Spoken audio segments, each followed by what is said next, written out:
안녕하세요. 저는 얼마 전 파렴치한 짓을 하던 똥차를 시원하게 반품해버린 40대 여자입니다.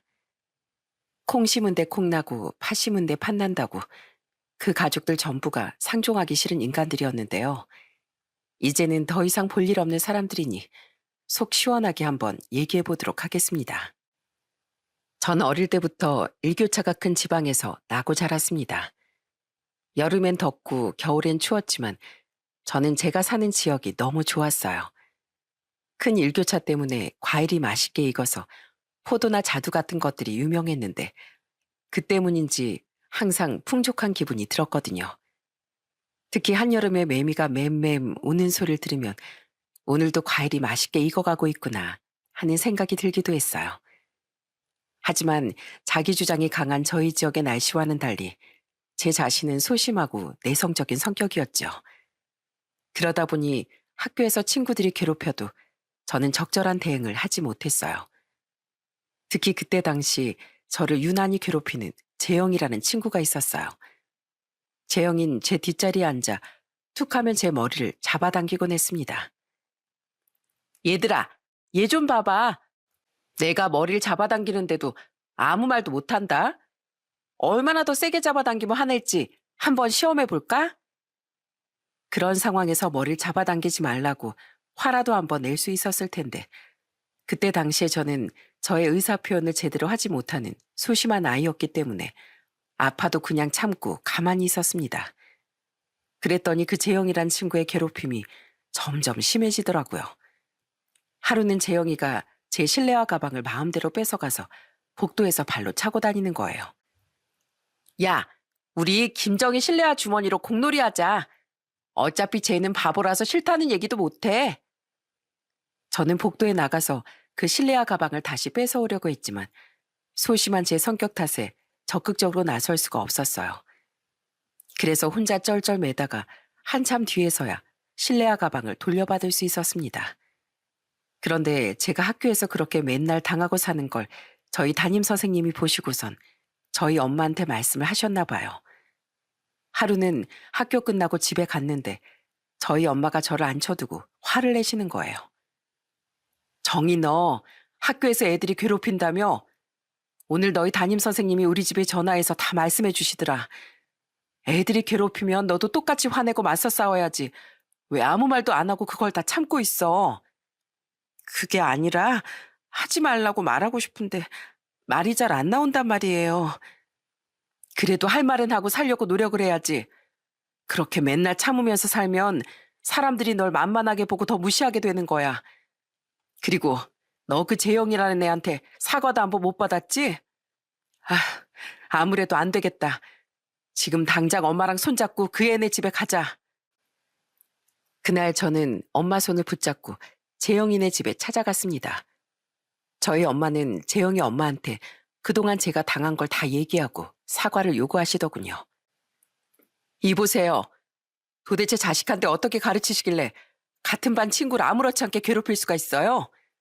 우리 정희가 아무 말도 못하고 다 참으니까 그래도 되는 줄 알고 계속 괴롭혔나 본데 저 이거 알게 된 이상 절대 가만히 못 있습니다. 당장 재영이 보고 우리 정희한테 사과하라고 하세요. 아이고, 너무 죄송합니다. 저희 재영이가 학교에서 그러고 다니는 줄은 정말 몰랐어요. 재영이 너 누가 학교에서 친구 괴롭히라고 그랬어? 얼른 친구한테 미안하다고 사과하지 못해? 그러자 재영이가 마지못해서 저한테 사과를 하긴 하더군요. 정희야, 미안해. 다음부턴 안 그럴게. 저는 그때 처음으로 할 말을 해야 사과도 받을 수 있다는 걸 알게 되었어요. 저희 엄마는 저의 내성적인 성격이 너무 답답하셨는지 그때부터 저를 스파르타식으로 교육하기 시작하셨습니다. 정희 너 딱 3가지만 기억해. 첫째, 누가 너한테 잘못된 행동을 하면 그건 잘못된 거라고 똑바로 알려줘야 되는 거야. 그리고 둘째, 좋으면 좋다, 싫으면 싫다. 네가 하고 싶은 말을 똑바로 해야 돼. 네가 의사 표현을 하지 않으면 상대방은 네가 괴로워하는지 모를 수도 있어. 그리고 셋째, 네가 당했을 때 싫은 일은 너도 절대 하면 안 되는 거야. 네가 남들한테 당당하게 얘기하려면 너 자신이 먼저 당당해져야 돼. 알았지? 저는 엄마가 알려주신 세 가지를 마음속으로 수없이 되뇌이며 지켜야겠다고 생각했어요. 저희 엄마는 그걸로도 부족했는지 저를 웅변학원에도 보내셨습니다. 웅변학원에 가보니 처음엔 복식 호흡부터 배우더라고요. 저는 목소리도 모기처럼 작았기 때문에 힘있게 목소리를 크게 내는 법을 처음으로 배웠습니다. 처음엔 너무 어색하고 하기 싫었는데 하다 보니까 점점 적응이 되더라고요. 그 이후론 학교에서 애들이 괴롭히면 당당하게 이렇게 말했습니다. 내 물건 뺏어가지 마. 남의 거 뺏어가는 건 나쁜 행동이야. 너도 다른 애들한테 물건 뺏기는 거 싫은 것처럼 나도 너희한테 물건 뺏기는 거 너무 싫어. 그러니까 이제 그만해. 제가 당당하게 그렇게 얘기하니까 친구들도 더 이상 저를 괴롭히지 않더라고요. 자신감을 얻은 저는 웅변대에 나가서 상까지 탔습니다.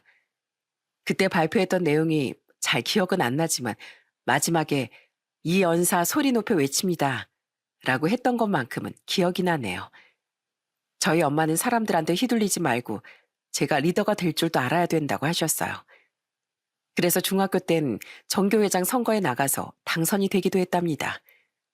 그 소심하던 제가 전교생 앞에서 당당하게 연설하던 그 순간 마음속에서 자신감이 뿜어져 나오면서 짜릿한 기분까지 들더라고요.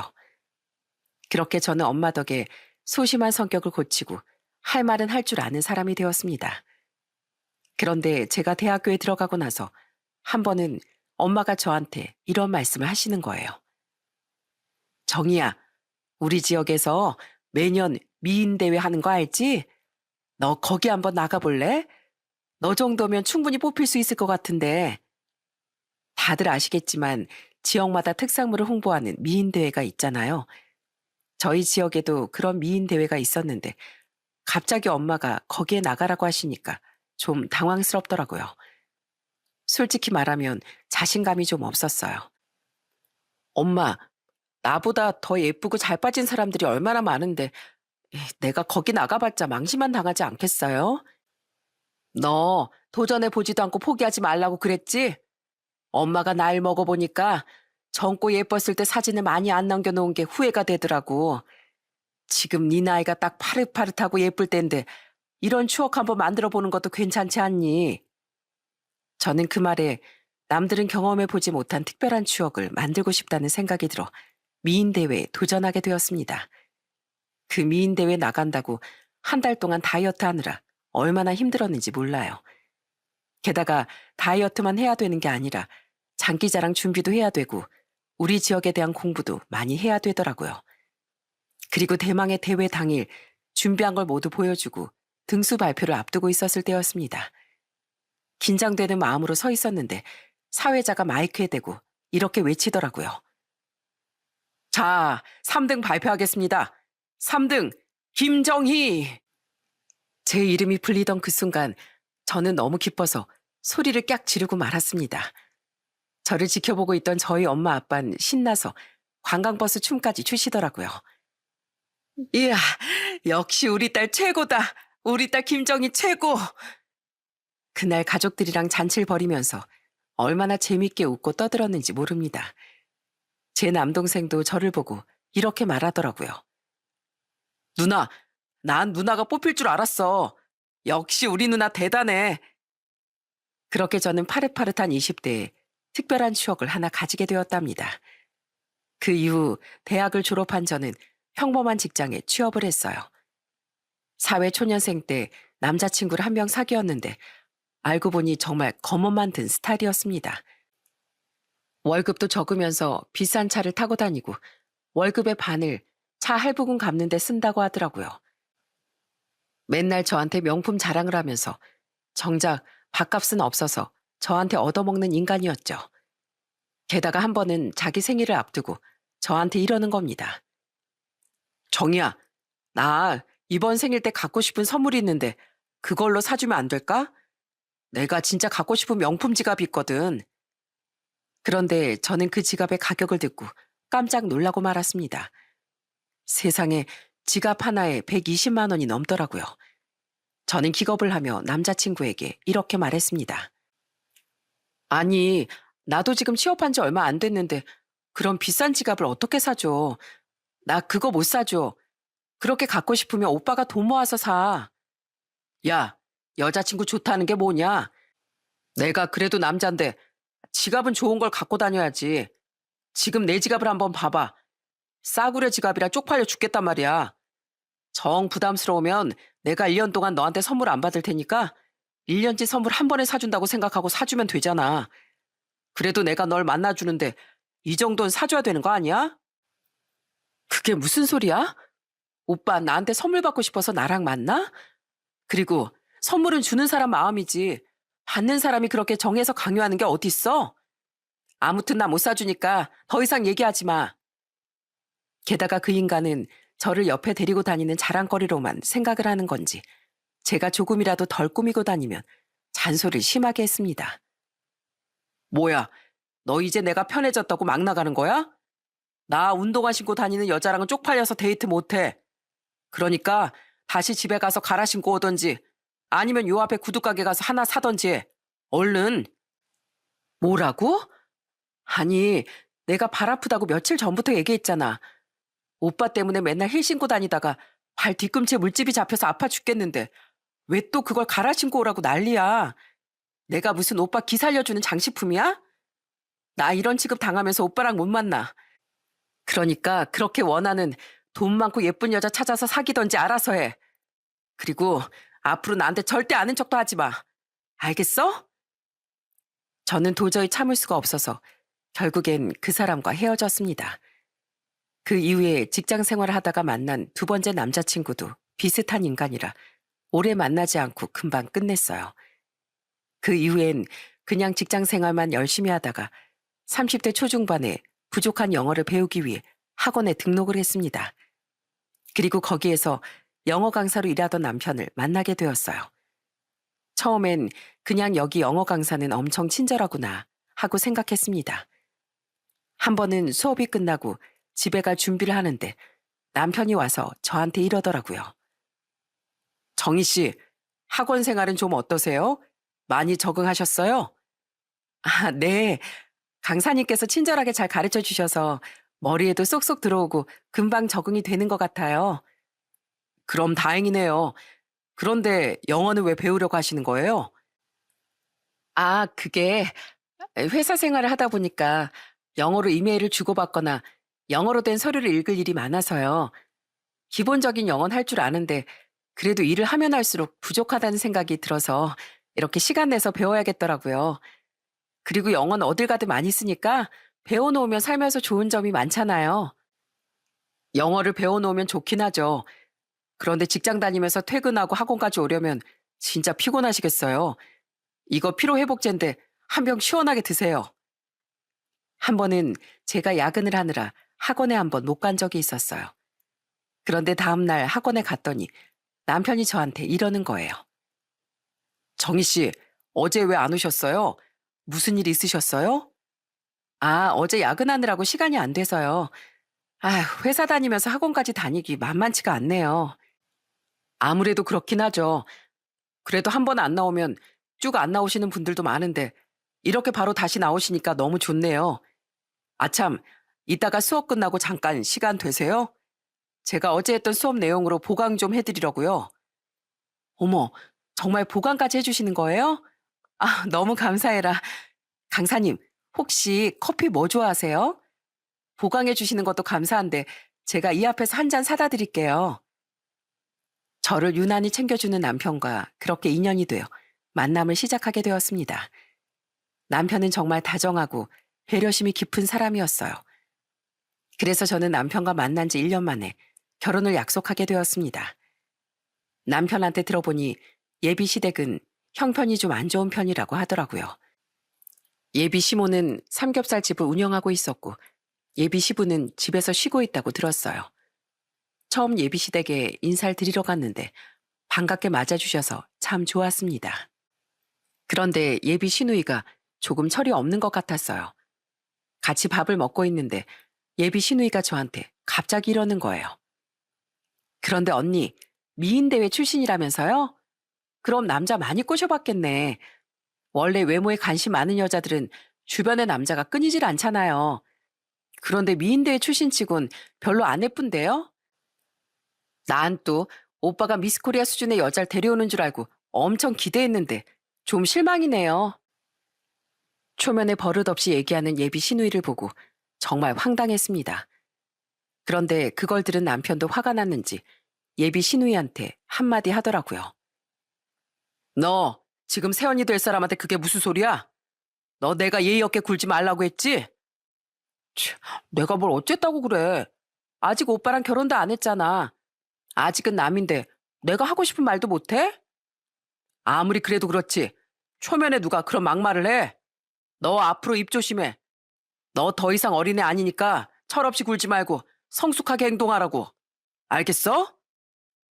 남편이 화를 내니까 그제서야 예비 시누이가 입을 다물더라고요. 예비 시누이의 행동이 짜증나긴 했지만 남편이 적극적으로 제 편을 들어주니까 그렇게 기분이 나쁘진 않았어요. 그 후로 저는 30대 중반의 나이로 남편과 결혼을 하게 되었습니다. 남편은 직업이 강사라서 그런지 저희 부모님한테도 서글서글하게 말을 잘하더라고요. 한 번은 남편이 삼겹살을 사서 저랑 같이 친정에 간 적이 있었어요. 장모님, 집게 이리 주세요. 제가 삼겹살집 아들이라 고기 하나 기가 막히게 굽거든요. 그러니까 오늘은 저한테 한번 맡겨보세요. 아이고, 그럼 우리 이서방 실력 좀 한번 볼까? 아차차, 아이, 그럼 나도 가만히 있을 게 아니라 삼겹살이랑 같이 먹을 파채라도 무쳐야겠네.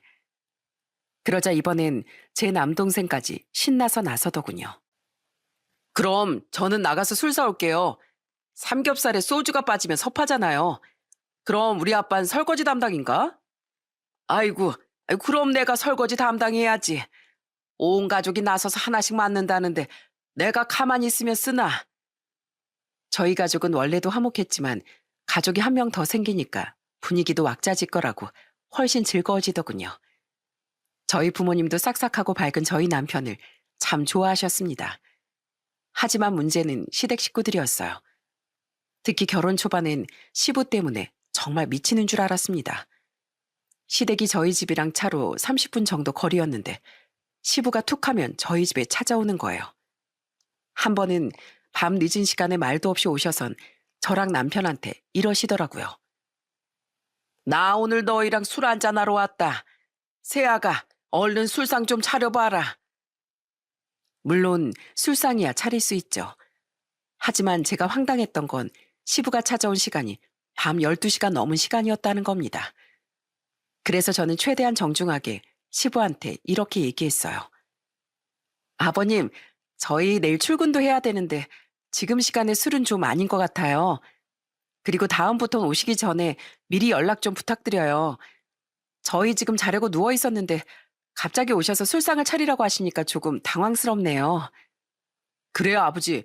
심심하시면 친구분들 만나서 드시지. 왜 이 시간에 저희 집에 오셨어요? 그냥 다음에 날 잡아서 하루 먹어요. 엄마도 기다리실 텐데 얼른 집으로 돌아가세요.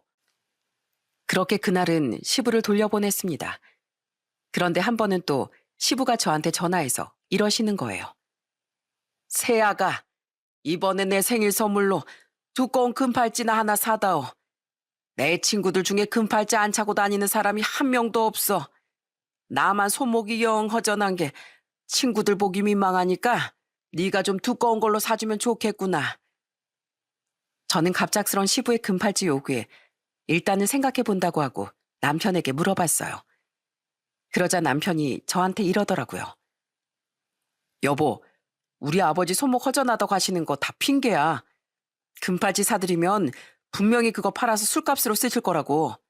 내가 못 사드린다고 하니까 당신한테 전화하신 거야. 우리 아버지 50살 이후로 일도 거의 안 하시고 한량처럼 사시는데 해달라는 거 다 해드릴 필요 없어. 우리 아버진 돈 쓸 줄만 알지 벌 줄도 모르시는 분이란 말이야. 저 역시도 남편과 같은 생각이었습니다. 그래서 시부한테 전화해서 이렇게 얘기했어요. 아버님, 죄송한데 저희도 지금 집 대출금도 남고 해서 생활비가 좀 빠듯해요. 금팔찌까진 좀 무리고 생신이시니까 용돈으로 한 30만 원 정도 보내드릴게요. 뭐? 겨우 30만 원? 내가 무슨 거지냐? 너 그러는 거 아니다. 남들은 며느리가 두꺼운 금붙이도 턱하니 해준다는데 30만 원이 도대체 무슨 소리야? 됐다. 필요 없으니 끊어라. 시부는 그렇게 말하고선 전화를 끊어버렸어요. 저한테 돈이라도 맡겨놓은 건지 정말 어이가 없더군요. 게다가 철없는 시누이도 자기 해외여행 가고 싶은데 돈 좀 보태주면 안 되냐고 하고 심지어 시모도 저한테 전화해서 이러시는 거예요. 예, 오늘 우리 월세 나가는 날인데 네 시애비가 돈을 다 가져가서 내가 돈이 하나도 없다. 월세가 80만 원인데 네가 이거 한 번만 내주면 안 되니? 제가 무슨 은행도 아니고 자꾸 돈을 달라고 하니까 너무 화가 나더군요. 그래서 한 번은 나를 잡고 확실하게 얘기해야겠다는 생각이 들었어요. 그래서 명절 때 시부모님께 용돈을 30만 원 드리고 이렇게 얘기했습니다. 어머님, 아버님, 저 솔직히 결혼 생활하기 너무 힘들어요. 어머님, 아버님이 아가씨까지 돌아가면서 저한테 돈을 달라고 하시는데 솔직히 말하면 전화 받기 무서운 심정이라고요. 저도 월급쟁이고 들어갈 돈도 많은데 제가 어떻게 그 돈을 다 드릴 수가 있겠어요. 그리고 어머님, 아버님도 괜히 이런 돈 문제로 자식들 힘들게 하는 것보단 자식들이 열심히 일하면서 돈도 모으고 행복하게 잘 사는 게 더 보기 좋지 않으세요? 그런데 이런 식으로 자꾸 부담 주시면 너무 눈치 보이고 사는 게 행복하지 않을 것 같아요. 그러니까 다음부턴 제발 안 그러셨으면 좋겠어요. 제가 그렇게 말하니까 전곡을 찔렸는지 두 분 다 한숨만 쉬고 아무 말도 못 하시더군요. 다행히 그 방법이 먹혔는지 그 이후부터는 저한테 돈 요구를 하지 않았어요. 시댁에 돈 요구가 없어지니까 이제 좀 살만해지더군요. 저와 남편은 빨리 아이를 낳아 예쁘게 키우고 싶은 마음이 있었습니다. 한 번은 남편이 저한테 이런 얘기를 하더군요. 여보, 우리 나중에 아이가 생기면 이름 지어야 되잖아. 그래서 내가 생각해봤는데 딸이면 은하, 아들이면 우주로 짓는 게 어때? 저 넓은 우주처럼 마음을 넓게 가지라고 말이야. 저와 남편은 미래에 저희 아이 이름을 지어보며 행복한 미래를 꿈꿨습니다. 하지만 이상하게도 아이가 잘 생기지 않더군요. 결혼한 지 3년이 지났는데도 애가 생기지 않자 시모의 잔소리가 시작됐어요. 예, 너 혹시 몸에 무슨 문제 있는 거 아니냐? 결혼한 지가 몇 년인데 왜 아직도 애가 안 생겨? 그러자 옆에 있던 시누이가 얄미운 표정으로 이러더군요. 엄마, 새언니가 미인대 출신이라서 남자 많이 만나고 다닌 거 맞다니까? 그래서 애가 안 생기는 거야. 아가씨, 그게 무슨 소리예요? 왜 사람을 증거도 없이 모함하고 그래요? 기분 나쁘니까 제발 그런 소리 좀 하지 말아요. 게다가 한 번은 시댁에 갔는데 시모가 제 옷 안주머니에다 이상한 주머니를 막 쑤셔 넣는 거예요. 제가 이게 뭐냐고 물어보니까 시모가 이렇게 말하더라고요. 이게 애 들어서는 부적이란다. 내가 유용한 무당한테 가서 받아온 거야. 너 앞으로 이 부적 꼭 지니고 다녀. 알겠어? 심지어 한 번은 시모가 저한테 선물이라면서 무슨 상자 하나를 줬는데 그 안에 딱 봐도 누가 입었던 것 같은 속옷이 들어있는 거예요. 제가 이번엔 또 뭐냐고 물어보니까 이렇게 말씀하시더군요. 내가 어디서 들었는데 산모의 속옷을 지니고 있으면 임신이 된다고 하더라. 내 친구 딸이 지금 임신 중이라서 걔 속옷을 받아온 거야. 그러니까 이거 너희 집에 고이 모시고 있어라. 어머님, 아무리 그래도 남의 속옷은 좀 아니잖아요. 이런 거 가지고 있는다고 없던 애가 생기겠어요? 저 이거 불쾌하니까 속옷 주인한테 다시 돌려주세요. 하지만 그 이후에도 계속 시모는 애가 안 생기는 게 제 탓이라며 잔소리를 무지막지하게 했습니다. 저한테 전화를 해서 막말을 할 때도 많았죠. 저는 너무 스트레스를 받아서 남편과 함께 병원에 가서 검사를 해봤습니다.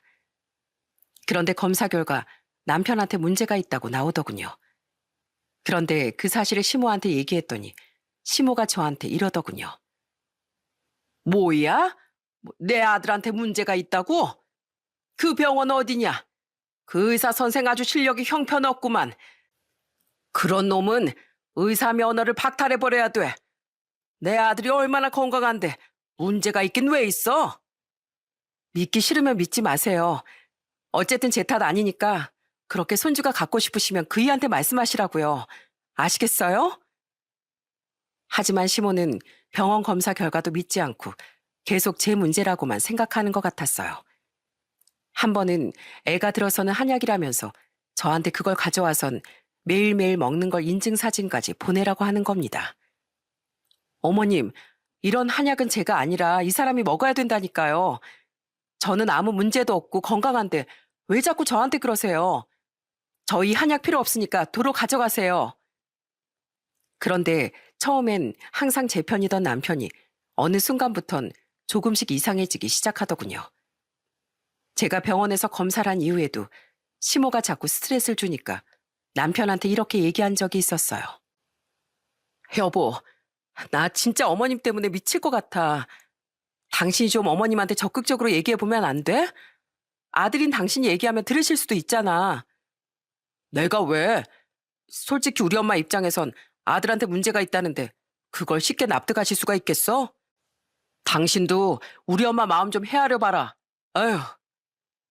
게다가 남편은 자꾸만 학원 강사들끼리 회식이 있다면서 집에 늦게 들어오거나 보강이 있다면서 밤 12시가 넘어서 들어온 적도 많았어요. 심지어 집에 있을 때도 자꾸만 전화를 집 밖에 나가서 받는 겁니다. 제가 누군데 밖에서 전화를 받냐고 물어보니까 요즘에 자꾸 플레임을 거는 학원생이 있어서 집안에서 언성 높이기 싫어서 밖에 나가서 받는 거라고 하더라고요. 저는 충분히 그런 일이 있을 수 있다고 생각했기 때문에 그때까진 특별히 의심을 하진 않았어요.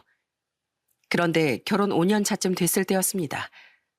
갑자기 시누이가 할 말이 있다면서 모이자고 하길래 시댁에 갔습니다. 그런데 시누이가 생각지도 못한 깜짝 발표를 하더라고요.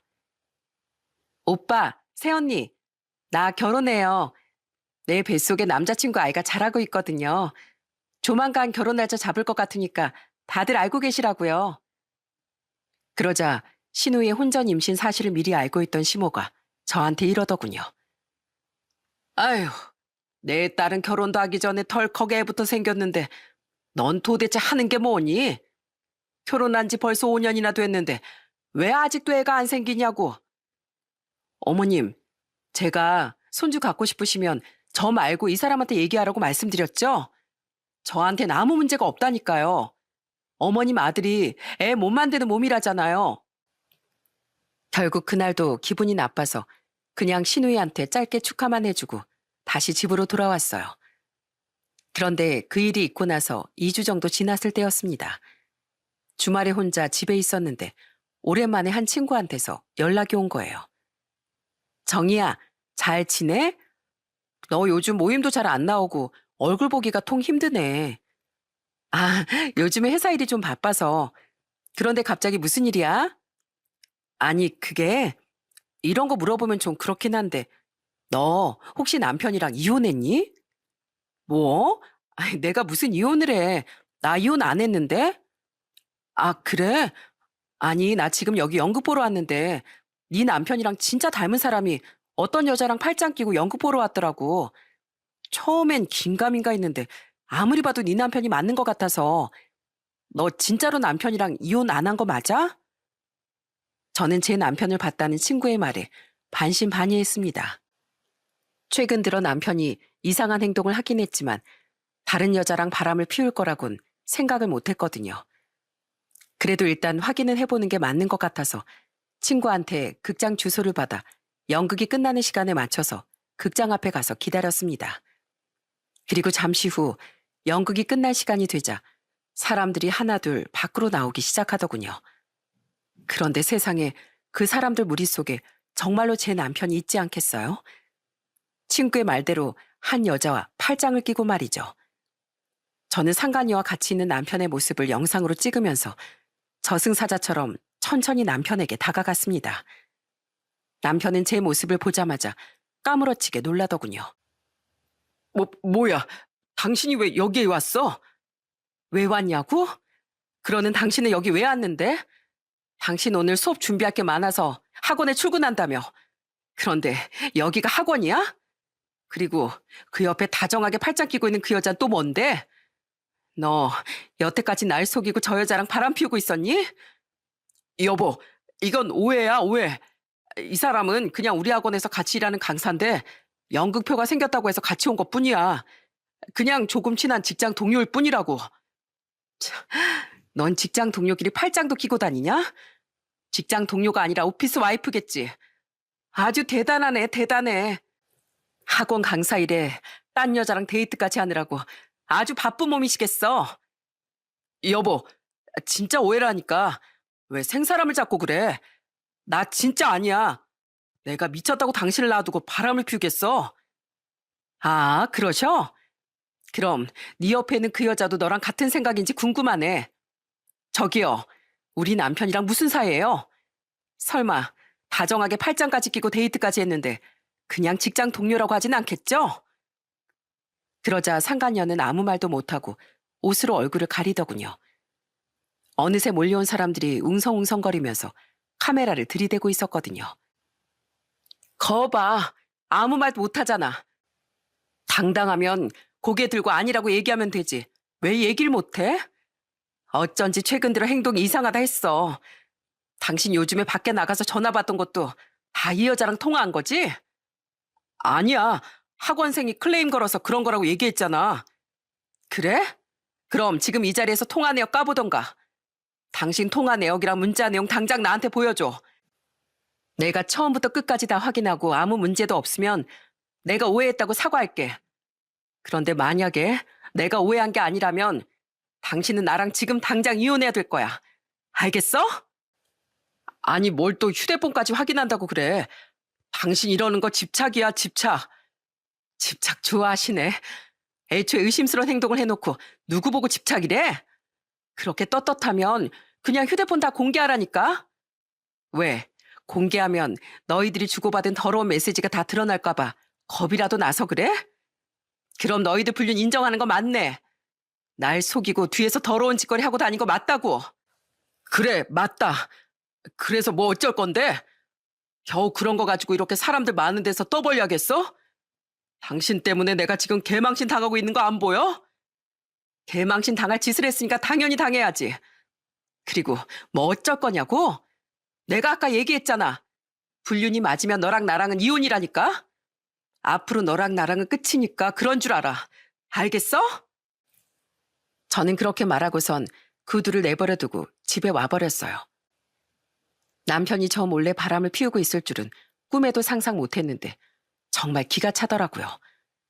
너무 화가 나서 혼자 집에서 씩씩거리고 있었는데 한참 뒤에 집에 들어온 남편이 태도를 싹 바꾸고 저한테 빌기 시작하는 거예요. 여보, 내가 잘못했어. 그냥 같은 곳에서 일하다 보니까 조금 친해졌는데 성격이 잘 맞아서 데이트 몇 번 한 것뿐이야. 당신이 생각하는 것처럼 그렇게 깊은 관계는 아니었다고. 깊은 관계가 맞든 아니든 날 속이고 다른 여자 만난 거 맞잖아. 유부남이 해서는 안 될 짓을 했는데 내가 그걸 왜 용서해줘야 돼? 그러니까 내가 이렇게 잘못했다고 빌잖아. 나 다신 그 여자 만나지 않을게. 나 그 여자랑 진짜로 헤어졌어. 앞으로는 영원히 당신만 보고 살 테니까 제발 이혼만은 하지 말아주라. 됐어. 난 너처럼 아무렇지 않게 사람 배신한 인간하곤 한시도 같이 살고 싶지 않아. 네가 이혼 안 해주면 난 이혼 소송할 거니까 그렇게 알아. 알겠니? 여보, 제발 한 번만, 제발. 남편은 계속 잘못했다면서 저한테 눈물로 빌었습니다.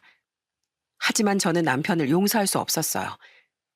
여태까지 시댁 식구들이 저한테 못되게 굴어도 남편 하나만 보고 살았던 건데 남편마저 저를 배신했다면 더 이상 이 결혼 생활을 유지할 이유가 없잖아요. 그래서 저는 바로 남편한테 이혼 소송을 걸어버렸습니다. 그런데 남편은 계속 그 여자랑 헤어졌으니 용서해달라면서 울고불고 매달리더라고요. 하지만 그건 남편이 하는 쇼에 불과했습니다. 둘이 팔짱을 낀 걸로는 증거가 부족할 수도 있기 때문에 제가 돈을 써서 사람을 고용했거든요. 그렇게 남편의 뒷조사를 해보니까 저한텐 헤어졌다고 해놓고 뒤에선 아직도 몰래 상간녀랑 만나고 있더라고요.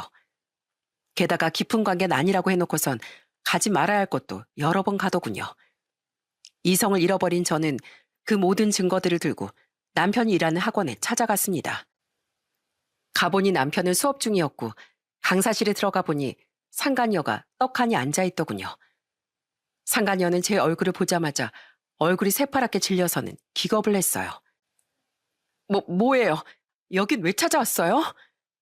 왜? 내가 뭐 찾아오면 안 될 때라도 찾아왔나? 그러고 보니 너 진짜 낯짝도 두껍다. 내 남편이랑 눈 맞아서 바람 피운 주제에 당당하게 같은 학원에서 근무하고 있는 거 보니까 아주 뻔뻔함의 극치라고. 그런데 너한텐 여기가 완전히 천국이었겠네. 일하면서 돈도 벌고 남자도 꼬시고 학원에 출근하기 아주 재밌었겠어. 왜 이러세요? 전 그냥 그쪽 남편이랑 잠깐 만났을 뿐이라고요. 아, 그래? 저번엔 쫄아서 아무 말도 못하더니 이번에 네 입으로 다 실토했네. 너 내 남편이랑 둘이서 더러운 짓거리 한 거 맞잖아. 그러다가 나한테 들킨 거잖아. 이야, 근데 나도 이 학원에서 영어를 배웠었지만 강사진이 이렇게 쓰레기들인 줄은 몰랐네. 너 같은 애들이 학생들이랑 직장인들 가르친다는 게 말이나 되냐? 너 같은 거한테 영어를 배울 바에 차라리 동네 똥개한테 개소리를 배우는 게 낫지. 안 그래? 그런데 그때 학원 원장으로 보이는 사람이 나타나 저한테 이러더군요. 무슨 일이십니까? 누구신데 저희 학원에 와서 이러시는 거예요? 아, 여기 학원 원장님 맞으시죠? 바쁘신데 여기까지 찾아와서 죄송합니다. 이 학원에서 일하는 제 남편 이신욱이 같은 강사랑 불륜을 저질렀는데 제가 가만히 있을 수가 있어야죠. 뭐라고요? 미진 씨, 그게 정말이야? 그러자 상간년 고개만 푹 숙인 채 아무 말도 못하더라고요. 그러더니 갑자기 눈물을 보이면서 저한테 빌기 시작했어요. 죄송해요. 다신 안 만날게요.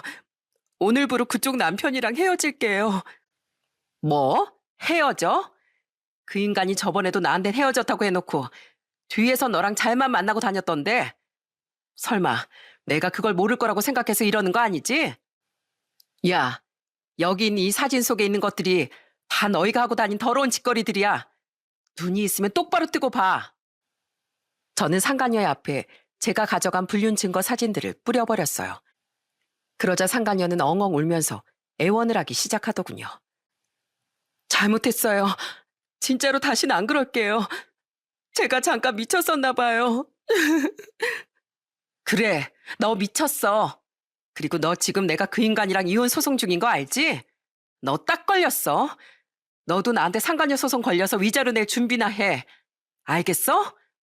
그리고 원장님, 이 인간들이 학원에 이렇게 똥물을 튀기는데 가만히 보고 계실 건가요? 저도 한때는 이 학원에 다녔던 학생 입장으로서 이런 인간들이 강사로 있는 학원은 절대 다니고 싶은 생각이 안 드네요. 이런 인간들이 교육자로서 자격이 있다고 생각하십니까? 전 이만 가볼 테니까 원장님께서 잘 생각해 보시고 처신 좀 잘 부탁드려요.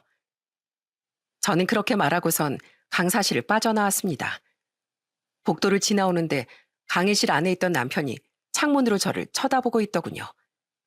저는 남편과 눈이 마주치자마자 일부러 씩 웃어줬습니다. 그러자 남편이 기겁을 하면서 입을 틀어막더군요.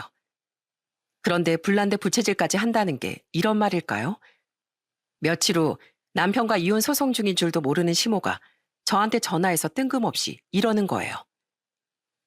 예, 너 우리 딸 이번에 결혼하는 거 알지? 그래도 딸내미가 결혼하는데 내가 엄마로서 혼수 정도는 해줘야 되지 않겠니?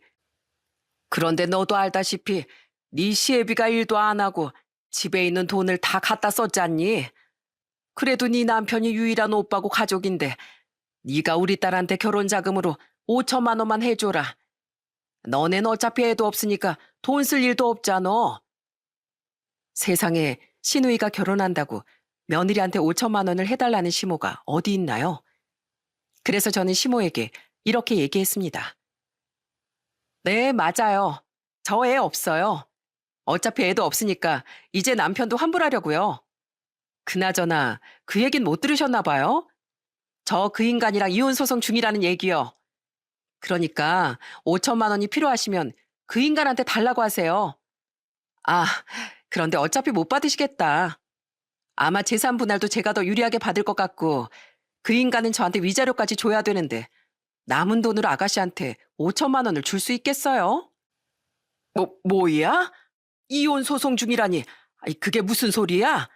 갑자기 네가 내 아들이랑 이혼을 왜 해? 왜 하는지 궁금하세요? 그럼 제가 지금 사진 한 장 보내드릴 테니까 한번 보세요. 아참, 어머님 진짜 축하드려요. 새 며느리 생긴 거 축하드린다고요. 새 며느리한테도 저한테 한 것처럼 똑같이 돈 요구하고 애 못 낳는다고 구박하세요. 아시겠죠? 저는 그렇게 말하고서는 전화를 확 끊어버렸어요. 그리고 시모한테 남편의 불륜 증거 사진들을 보내버렸습니다. 그러자 시댁이 완전히 난리가 났었나 봐요. 시모가 득달같이 저희 집에 찾아와선 저한테 따지기 시작하더라고요. 이야, 아무리 그래도 그렇지. 남자가 바람 한번 피웠다고 이혼이 말이 되냐? 네가 뭔데 내 아들 이혼남으로 만들어?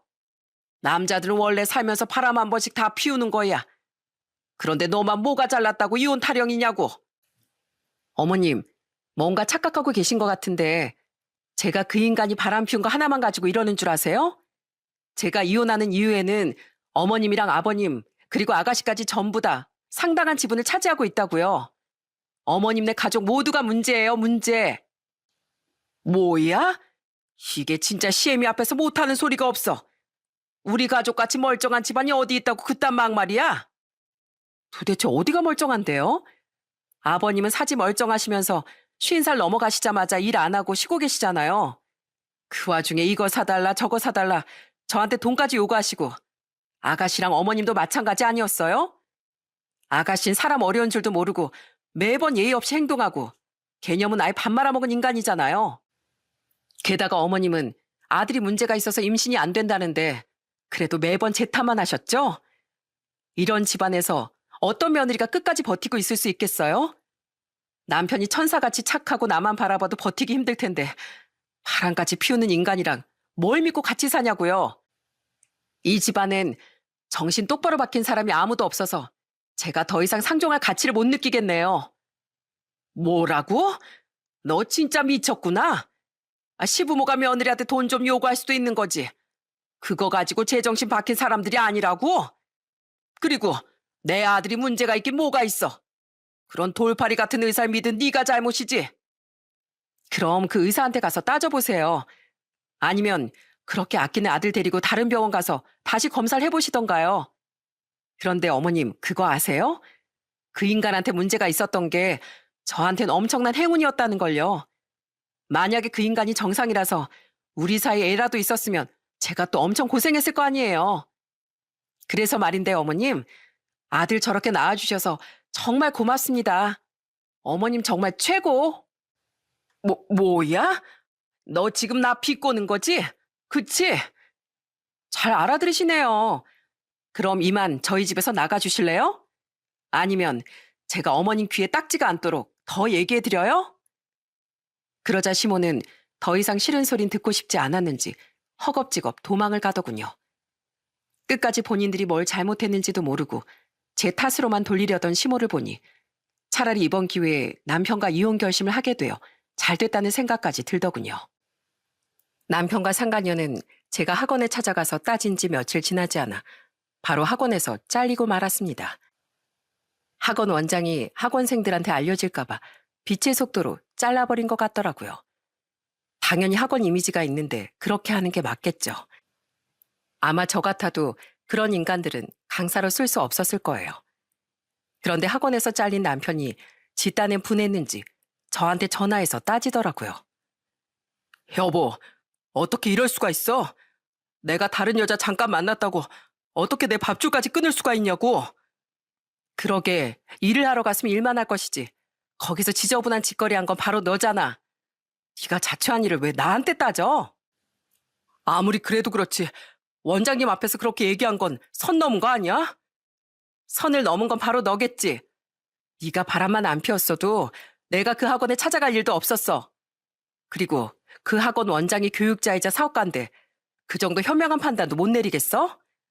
내가 원장한테 그렇게 얘기하지 않았어도 이미 그 강사실 안에 있던 다른 강사들이 다 들었기 때문에 그렇게 되는 건 시간 문제였어. 그러게 사람이 죄 짓지 말고 떳떳하게 살아야지. 죄는 네가 지어놓고 왜 나한테 전화해서 난리야? 그래도 너무하잖아. 내가 헤어지겠다고 울면서 빌기까지 했는데 꼭 이래야겠어? 한 번쯤은 눈 딱 감고 용서해 줄 수 있는 거 아니냐고. 너 그래 놓고 안 헤어졌잖아. 이혼 당하기 싫어서 악어의 눈물까지 흘리는 인간을 내가 왜 용서해 줘야 되는데? 쓸데없는 소리 하지 말고 네가 그렇게 좋아하는 그 여자랑 지지고 볶고 행복하게 살 생각이나 해. 난 너랑 너희 집구석 두 번 다신 상종하고 싶지 않으니까 다신 나한테 연락하지 마. 알겠어, 이 쓰레기 같은 자식아. 저는 그렇게 말하고선 전화를 확 끊어버렸어요. 그 이후에도 남편이 몇 번이나 저한테 이혼 소송을 취소해달라고 연락을 해왔지만 싹 다 무시했습니다. 결국 저는 이혼 소송을 통해 위자료도 받고 재산 분할도 훨씬 유리하게 받아 이혼을 할 수 있게 되었어요. 그리고 상간녀한테도 상간녀 소송을 통해 위자료를 받아냈고요. 저의 결혼 생활이 5년 만에 이렇게 막을 내리게 되었습니다. 이혼 소송이 끝난 후 저희 친정 부모님은 저를 꼭 안아주시며 응원을 해주시더라고요. 아휴, 이서방이 그런 사람이라곤 꿈에도 생각 못했는데 어떻게 사람이 그럴 수가 있니? 그래도 너 혼자서 그렇게 뒷조사도 하고 시원하게 잘 대처했으니 정말 대견하구나. 정이야, 정말 잘했다. 잘했어. 엄마, 이게 다 엄마가 나 어릴 때 할 말은 하고 살게 키워줘서 그런 거예요. 나 소심하고 내성적인 상태로 컸으면 아마 그 인간한테도 한마디도 못했을걸요? 엄마, 나 씩씩하고 강하게 키워줘서 정말 고마워요. 그러자 저희 엄마 아빠는 밝게 웃으면서 저한테 잘했다고 칭찬을 계속 해주시더군요. 아마 저희 부모님도 제가 이런 일을 당해서 마음이 안 좋으실 겁니다. 그런데 그런 마음을 내색하면 제가 부모님한테 더 죄송해할까봐 일부러 웃으면서 저를 응원해 주시는 것 같아요. 말씀은 안 하셨지만 부모님의 마음이 저한테 다 느껴지더라고요. 저는 그 이후로 계속 직장 생활을 하면서 열심히 살아가고 있습니다. 비록 이혼녀라는 타이틀을 달긴 했지만 그래도 자신감 있게 살아가려고요. 저는 솔직히 사람들이 왜 결혼해서 바람을 피우는지 그리고 왜 가정 있는 남녀를 꼬시는지 이해를 못하겠어요. 어쩌면 사회가 그렇게 만들고 있는 게 아닐까 하는 생각이 들기도 해요. 각종 모임들이나 동호회, 채팅이나 나이트클럽 같은 곳은 물론이고 직장 내 불륜도 심심치 않게 볼 수 있잖아요. 그런 모임에서 새로운 자극을 찾기보단 사랑하는 가족을 한 번 더 돌아보는 시간을 가졌으면 좋겠습니다. 그나마 저는 전 남편과의 사이에서 애가 없어서 정말 다행이었어요. 만약에 애가 있었더라면 여러모로 훨씬 더 복잡했겠죠. 이제는 그런 똥차 집안은 제 기억에서 완전히 지워버리려고 합니다. 여러분, 그럼 전 이쯤에서 제 이야기를 마치도록 할게요. 항상 건강에 유의하시고 오늘도 행복한 하루 보내시길 바랍니다. 들어주셔서 정말 감사합니다.